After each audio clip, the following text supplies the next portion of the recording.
Yan si Bintoy. So naumpisahan ko na. So may kunting inayos lang ako dito sa setup natin ng tubig. Pero actually na-range ko na kanina. Naalala ko lang. Nakalimutan ko pala i-on yung camera natin. So hindi na record. So anyway, isasabon na natin siya. So ayun, mga ka-Draw Moto Vlog. Ang isa pang nakakatawa nito ay nag-schedule tayo ng washing. Actually, hindi naman talaga to naka-schedule kasi nawawashing pa naman to siya 2 weeks ago, no? Kaso lang nga, biglang umulan. So, kailangan nating i-washing. Ngayon, hindi ko napansin, wala na pala tayong car shampoo. Kaya, ginamit natin, shampoo ko. Pwede naman yata. Okay lang yan. At least, medyo mabango ngayon. Shampoo.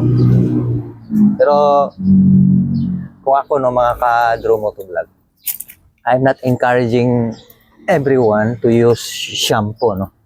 Kasi, iba naman yung, Though, light naman siya, kasi siyempre, mas sensitive yung buhok o ulo nung, ng tao compared to the motorcycle or machine. But still, hindi naman siya designed for this machine. Pero sige lang. Ngayon lang naman paano nakalimutan natin. So ayun. So ayos naman. So mabango nga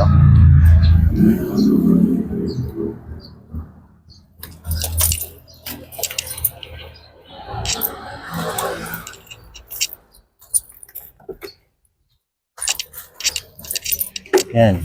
Sigurado yon yung mga katropa natin ngayon, nagra-rides na yun yung iba, yung mga kasama ko doon sa work,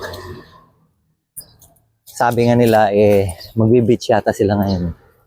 Pero, masyadong masakit sa balat ang init. So, iwas tayo sa skin cancer. Joke lang. Hindi naman talaga yan Pag minalas-malas kas nagka-cancer, ayun na. Pero mas mabuti yung proactive tayo, diba?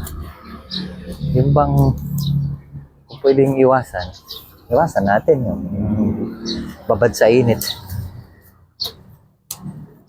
Pero siyempre, sa trabaho natin minsan, hindi lang minsan, most of the time, naiinitan tayo alam mo naman tayo,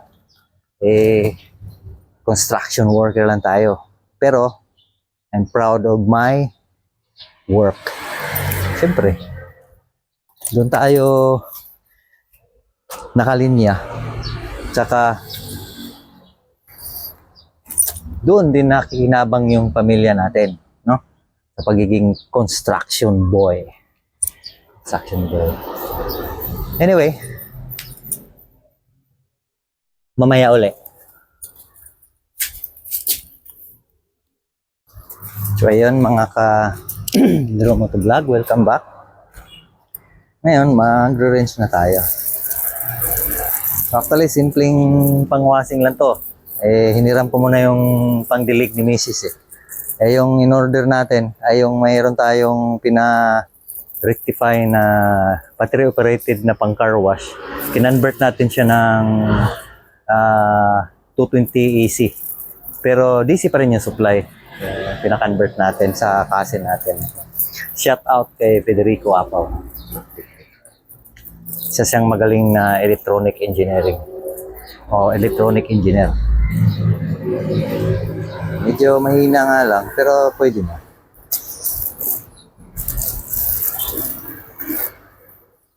Ayan. Nakakalinis din. Dyan sa tabi, actually, sa gilid namin dyan, may car wash tayo. May car wash dyan. No? Actually, matagal na yan sila dyan. Nagre-rent sa lot ng kasin ko. Ayan. Kaso lang, 120. Kaya naman, pero sayang din yung 120, pang gasolina na rin yun eh. Kaya din naman natin mag-washing. Kaso lang, hindi nga ganun kalakas yung pressure ng tubig natin. Pero dati naman, wala naman yung mga ganyan-ganyan karwas-karwas na pressurized pump eh. Manual lang, no? Tabo-tabo. Ito, pwede na to. Ayan, no? So ayan mga ka-Drew Motovlog, ayan, winasing natin, no, 'di ba? Kasi umulan kagabi bigla, hindi natin na lagyan ng cover. Ayan, aalis kasi kami ni Mrs. No? So Labor Day, so